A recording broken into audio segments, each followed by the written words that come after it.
कुत्ता डाकुओं की सब करामात देख चुपचाप वापस घर चला गया। सुबह हुई तो सेठ के घर कोहराम मच गया। पता चला कि चोर सारा धन निकाल ले गए। सेठ का रो रो कर बुरा हाल था। आसपास के लोग उसे दिलासा दे रहे थे। सेठ ने रोते रोते कहा, मैंने सुना था बंजारे का कुत्ता बहुत समझदार है, पर ये नमक हराम तो एक बार भौंका तक नहीं। तभी बंजारे का कुत्ता उस सेठ की धोती पकड़कर खींचने लगा। कुत्ते की हरकत देख पास खड़े एक समझदार व्यक्ति ने सेठ से कहा, सेठ जी, ये कुत्ता कुछ कहना चाहता है, हमें इसकी सुननी चाहिए। और सभी लोग कुत्ते के पीछे पीछे हो लिए। सबको लेकर कुत्ता उसी तालाब के पास पहुंच गया जहां रात को डाकुओं ने सारा धन छिपाया था, और तालाब में घुसकर अशर्फियों से भरी थैली अपने मुंह में दबाकर बाहर आया। तुरंत सेठ के नौकर उस तालाब में कूद गए और चोरी किया हुआ सारा धन बरामद कर लिया। सब देख सेठ आंखों में अश्रु लिए कुत्ते से कहता है, मुझे माफ कर देना, मैंने तुम्हें बहुत बुरा भला कहा। सेठ ने वही कागज मंगवाया और बंजारे के नाम चिट्ठी लिखी, भाई बंजारे, तेरे कुत्ते ने मेरे 10,000 पूरे कर दिए। मैं तेरे कुत्ते को तेरे पास भेज रहा हूँ। अगर तुझे और भी 10, 20, 50 हजार की जरूरत हो तो मेरे पास आकर ले जाना। इतने समझदार कुत्ते को मेरे पास छोड़ने के लिए तहे दिल से तुम्हारा धन्यवाद। बनिया चिट्ठी कुत्ते के गले में टांग उसे नम आंखों से विदाई देता है। कुत्ता घूमता घूमता जब 4-5 दिन बाद बंजारे के पास पहुंचता है तो कुत्ते को आता देख बंजारे के तन बदन में आग लग जाती है। कहता है, मैं तुझे बनिए के पास गिरवी रख कर आया था और तू वहाँ से भाग आया। तूने मेरी बेइज्जती करवा दी। गुस्से में अंधा हुआ बंजारा तुरंत पिस्तौल निकाल कुत्ते को गोली मार देता है और सिर पकड़कर वहीं बैठ जाता है। कुछ देर बाद जब उसकी नजर कुत्ते के गले में टंगी हुई पर्ची पर पड़ी तब बंजारा वो पर्ची निकाल उसे पढ़ता है। पर्ची पढ़ते ही बंजारा फट पड़ता है। वो दहाड़े मार मार खून के आंसू रोता है। पर अब भला क्या हो सकता था। बंजारे की कहानी सुना महेंद्र गुप्त ठग की बेटी से कहता है, एक और कहानी सुनो लड़की।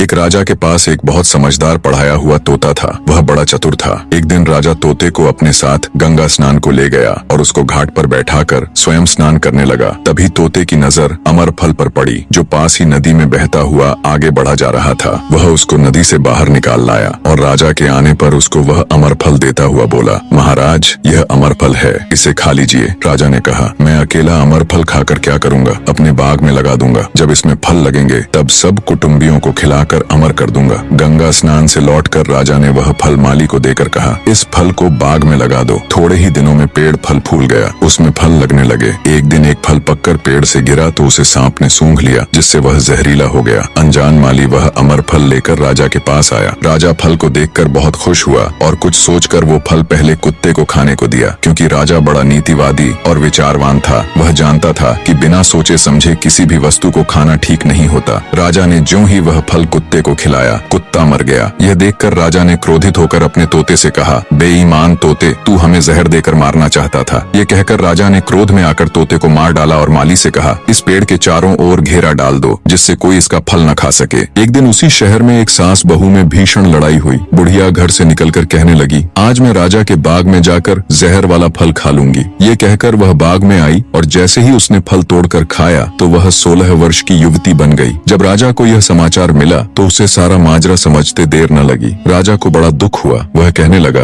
वास्तव में यह अमर फल ही है, मैंने व्यर्थ ही इतने समझदार तोते को मार डाला। इतनी दास्तान कहते कहते सवेरा हो गया। तब ठग की बेटी ने महेंद्र गुप्त से कहा, आज तो तूने मुझे बातों में लगाकर अपनी जान बचा ली, परंतु आज रात मेरी छोटी बहन की बारी है, वो तुझे हरगिज जीवित न छोड़ेगी। जब ठग की छोटी बेटी को पता चला कि महेंद्र गुप्त जिंदा और बिल्कुल सही सलामत है तो उसकी खुशी का ठिकाना न रहा। अपनी बहन को दिखाने के लिए ऊपरी मन से बोली, तुम निश्चित रहो बहन, मैं आज इससे लाल लिए बगैर छोड़ने वाली नहीं हूँ। दिन बीता और रात हुई। तब ठग की छोटी बेटी महेंद्र गुप्त के पास गई और बोली, भगवान का शुक्र है जो तुमने चालाकी से अपनी जान बचा ली। महेंद्र गुप्त बोला, तुम सब ऐसा क्यों करते हो? तब ठग की छोटी बेटी बोली, हमारी तो यही रीति है कि मेरे भाई और बाप मुसाफिरों को पकड़कर लाते हैं और हम बहनें अपनी चालाकी से उनसे माल हथिया कर उन्हें मार डालती हैं। फिर वह बोली, पर तुम चिंता मत करो, अब मेरी बारी है और मैं तो दिलो जान से तुम्हारी दासी हूँ, तुम्हें जैसा समझ पड़े वैसा ही करो। यह सुनकर महेंद्र गुप्त बोला, प्रिय, तुम भी मुझे देखते ही पसंद आ गई थी। दिल करता है कि हर पल तुम्हारे पास ही रहूं। तुम अपनी बड़ी बहन की तरह नहीं हो, तुम एक नेक दिल औरत हो, तुमसे मेरा कुछ भी छिपा हुआ नहीं है। उसकी बात सुनकर ठग की बेटी ने कहा, तुम कहते हो कि मुझसे कुछ भी छिपा नहीं है, तो फिर वे लाल कहाँ हैं? महेंद्र गुप्त ने कहा, वो चारों लाल मेरी जांघ में है, अगर तुम निकालना चाहो तो निकाल लो। राजकुमार की बात सुन ठग की छोटी बेटी बोली, प्यारे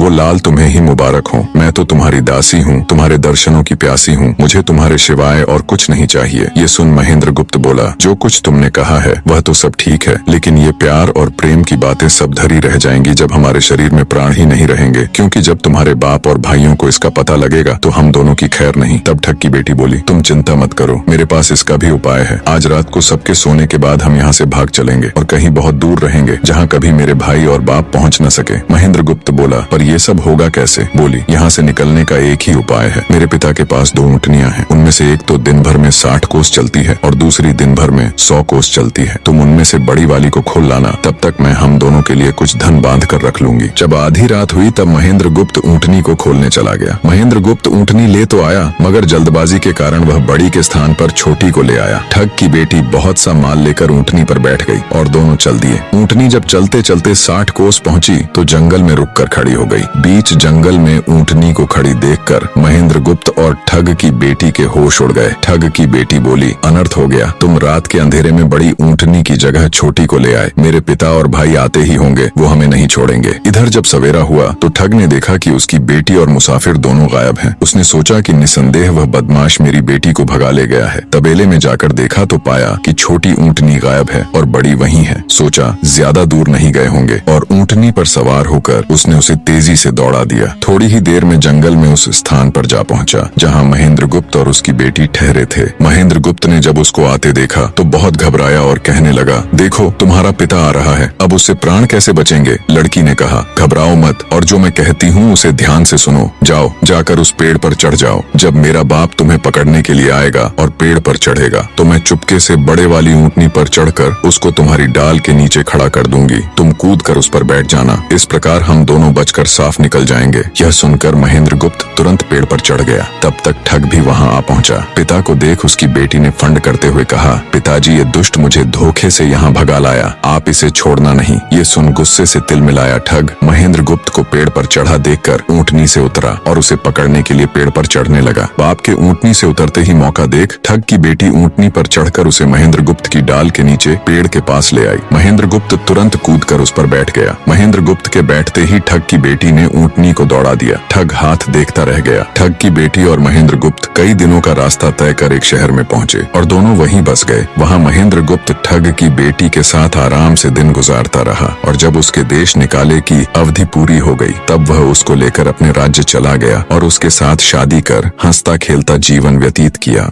निष्कर्ष, महेंद्र गुप्त और ठग की बेटी की यह कथा हमें यह सिखाती है कि प्रेम और विश्वास का बंधन सबसे मजबूत होता है। जब बुद्धिमत्ता, धैर्य और निस्वार्थ प्रेम मिलते हैं तो असंभव को भी संभव बनाया जा सकता है। जीवन में चाहे कितनी भी कठिन परिस्थितियां क्यों न आए, सही निर्णय, संयम और परस्पर विश्वास हमें हर संकट से बाहर निकाल सकते हैं।